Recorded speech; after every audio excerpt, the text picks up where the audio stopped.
வணக்கம் மக்களே, இப்போ நம்ம வந்திருக்கிற இடம் தான் தேவி கருமாரியம்மன் கோவிலுங்க. திருவேற்காட்டில் இருக்குது. இந்த கோவிலில் தான் எங்களுக்கு கல்யாணம் ஆச்சு 27 வருஷத்துக்கு முன்னால். 99 கல்யாணம் ஆச்சு. அந்த கோவிலுக்கு தான் வருஷம் எப்பயும் நாங்கள் எப்படி இருந்தாலும் வந்துடுவோம். எங்கெங்கேயோ போனோன்னு ஐடியா பண்ணுவோம், ஆனால் இங்கே தான் வருவோம். வந்துட்டோம். வாங்க உள்ள சாமியை பார்த்துட்டு உங்களுக்கு சொல்கிறேன். அந்த கோவிலில் தான் 99 எங்களுக்கு கல்யாணம் ஆச்சு. இந்த கோவிலில் கல்யாணம் வெங்கடேஸ்வரா திருமண மாளிகையில் எனக்கு ரிசப்ஷன் வச்சாங்க. சூப்பராக இருக்குங்க அந்த கோவில். எப்பயுமே வருஷம் நான் அந்த கோவிலுக்கு கண்டிப்பாக வந்துடுவேன்.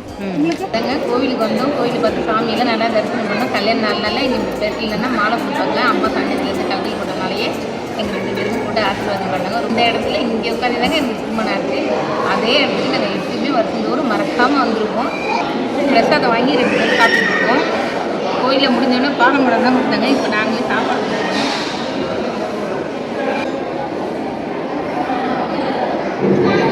அடுத்து நம்ம வந்த கோவில் தாங்க ஆதிகேசவ பெருமாள் கோவிலுங்க. சூப்பராக இருக்கும். இது ஆதிகேசவ பெருமாள் கோயில்னு சொல்லுவாங்க. ஸ்ரீ ராமானுஜர் கோவில்னு சொல்லுவாங்க.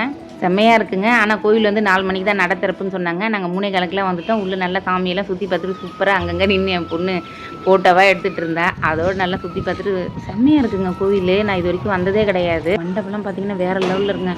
இந்த இடத்துல வந்து கோதை யானை இருக்குங்க. கோதை யானை வந்து சாமிக்கு எதனா புறப்பாடுனா தான் வருமா. அதுக்குள்ளே அந்த இதுக்குள்ளே இருக்காங்க. அந்த யானையை கட்டி வச்சுருக்காங்க. கொடிமரம் பார்த்திங்கன்னா நல்லா பிரம்மாண்டமாக இருக்குது. இதெல்லாம் பார்த்துட்டு நல்லா சாமியெல்லாம் நல்லா சேவிச்சுட்டு உள்ளே போனோன்னு சொல்லிட்டேங்க எங்களுக்கு கல்யாண நாளுன்னுட்டு. அதோட பார்த்துட்டு அங்கே சாமியெல்லாம் தரிசனம் பண்ணிவிட்டு வந்தேங்க. உள்ளெல்லாம் பார்த்திங்கன்னா சிற்பம்லாம் எவ்வளோ அழகழகாக இருக்குது. ஒரு சிற்பத்துக்கும் கேஃபுட்டு செஞ்சுருக்காங்க. அந்த கோயிலுடைய வரலாறு ஃபுல்லாக அந்த லாஸ்ட்லேருந்து லாஸ்ட் வரைக்கும் எல்லாமே செவுத்துலேயே வர்ணித்து வச்சுருக்காங்க. சூப்பராக வரைஞ்சி வச்சுருக்காங்க. அந்த மண்டபத்தில் உட்காந்து பார்த்து ஃபோட்டோ எடுத்தோம். கோயிலுடைய தெப்பத்தை கண்டிப்பாக பார்க்கணுன்ற தெப்பத்தை பார்த்தோம். இந்த கோயிலெல்லாம் தரிசனம் பண்ணியாச்சு. இங்கே மடப்பள்ளியில் வந்து காஞ்சிபுரம் இட்லி ஃபேமஸ்ன்னு சொன்னாங்க. தண்ணி சூப்பராக வாங்கியிருக்கோம். இல்லை சும்மா வந்தங்க. மடப்பள்ளி பேசி பாருங்க. காஞ்சிபுரம் இட்லி இருக்குங்க. கூட பொடி வச்சுருக்குறாங்க. 3வதாக போன கோவில் தாங்க குருவாயூர் டெம்பிளுங்க. சூப்பராக இருங்க. சென்னையிலே கேரளா மாடலில் ஒரு கோவிலா வாங்க பார்த்துருவோன்னு சொல்லிட்டு போனேங்க. போனால் அடேங்கப்பா அவ்வளோ சூப்பராக இருந்ததுங்க. நாங்கள் அப்படியே பார்க்கும்போதே இப்படிலாம் இருக்குமா. நான்லாம் படத்தில் தான் பார்த்துருக்கேன் இந்த மாதிரிலாம். அதே மாதிரி இருந்ததுங்க. செம்மையாக சூப்பராக இருந்தது. நல்லா வளைச்சி ஃபோட்டோ எடுத்து வீடியோ எடுத்து எல்லாருக்கும் நல்லா போடுவோம்னு சொல்லிட்டு சொன்னாங்க. அதுங்காட்டியும் பின்னால் பார்த்தா விசில ஊதிக்கிட்டு விரட்டிக்கிட்டே வராங்க. என்னன்னு கேட்டால் ஃபோட்டோவும் எடுக்கக்கூடாது வீடியோவும் எடுக்கக்கூடாதுங்கன்ட்டாங்க.